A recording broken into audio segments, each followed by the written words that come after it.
sa'yo na talaga ka sa akin. Na gusto kita. Palagi ko naman yung sinasabi sa'yo eh. Oh. Ayun na. Patay ka na daw.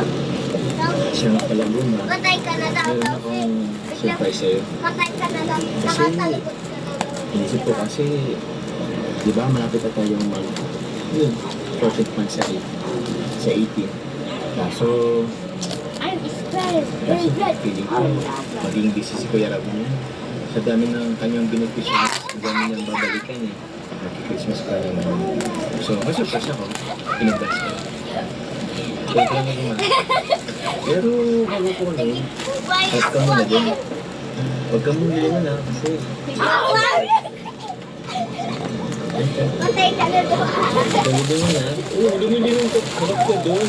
At dumidin mo na. Lalingon ka kasi eh. Huwag kang harap ka. Talikod ka. Yan, talikod ka. Regat ka. Surprise. Ready ka na pata. Ready ka na? Sure yan ha.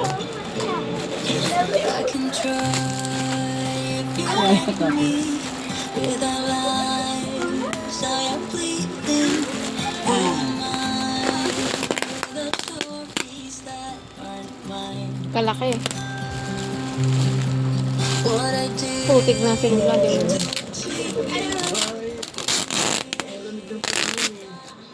Masarap ng kakado. Sige, sana nga kasi. O, sige. Ang ganda ng tape, tas tape. Sige, seryoso na. Sige, sana nga kasi. So, yun na, huwag na ako nito na. Huwag nyo na. Bibilang ako ng tatlo ah. Sige ko, bilang ako ah. 3, 2, 1. Bubukain mo yan? Happy 14th month sa'yo. Tignan mo kung malaki ah. Oh, Timiel, tapon mo. Christmas tree. Abuy. Oo, okay po. Itayo mo na nga lang. Grabe, sa 14th month sa